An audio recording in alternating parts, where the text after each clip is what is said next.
Okay, here I am with Stuart and Mark from Lamarck, and we're talking about wearable tech.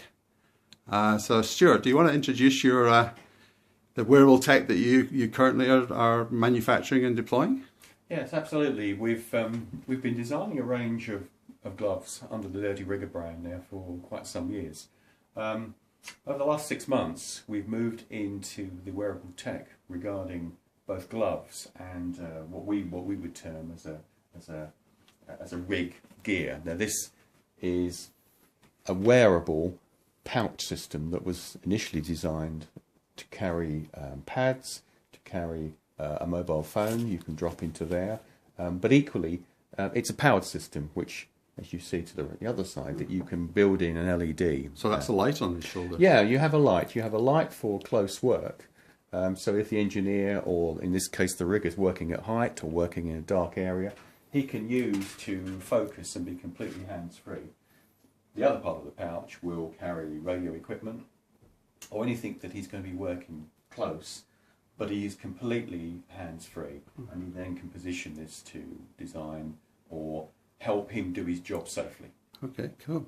And the glove is linked into this? Yeah, the glove that Steve's going through, which is really... Sorry, Steve, I called you the wrong name now. The glove that Steve's wearing, which and Steve will tell you about, that was something that was very, very much for, again, stage and backstage areas. But within this, we also integrated a touch technology panel. Now, this allows the glove to be worn all the time, all through the application. You don't remove the glove at all, but you can use pads, you can use anything that would want that. And again, this is completely self-powered.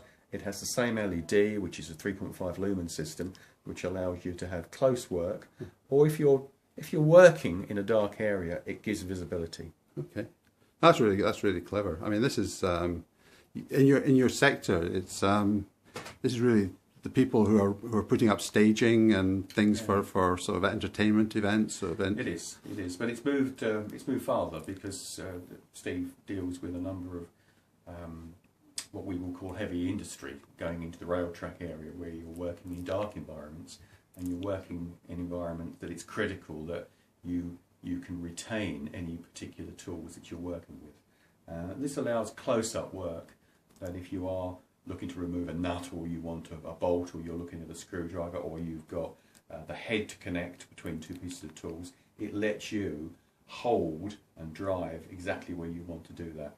But at the moment, this is just returned from the States. We were there 2 weeks ago where this was launched to the American entertainment industry with a lot of response. I mean, a lot of interest coming back. Well, obviously we've spoken. My particular interest is the express logistics industry, postal express logistics, and delivery drivers.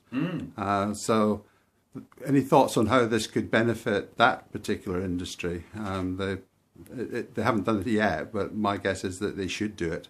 Yeah, I think from our conversation, I mean, the terminology that you use as the brick, I mean, everything that you see is specifically made for a sector, but it's very, very, as a brick company, we can re-engineer to carry particular pieces of equipment that are already out there within the postal or within the industry that's moving packages, so that we can adapt to be specific. But I think it's got a lot of crossover, because I know that the feedback from when we say the entertainment industry, but we equally, on the other side of Dirty Rigger, we work within the safety and health industry.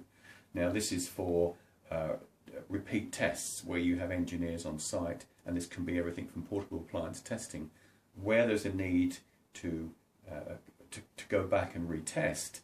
We could adapt this to have current Bluetooth technology, and I think there is crossover, and I think definitely that we have the makings of the next generation in wearable tech, because the hard work from our point has been done. The integration of components, we now know the problems that we've experienced with this system.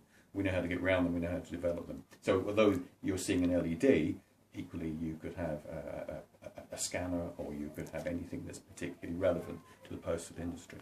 Okay, that's cool. That's really excellent. Thanks, Stuart and Steve. And we've covered off the wearable tech. Excellent. And maybe we'll start seeing some of it out on the streets. You saw it here first. Hopefully we will. Thanks, Stuart.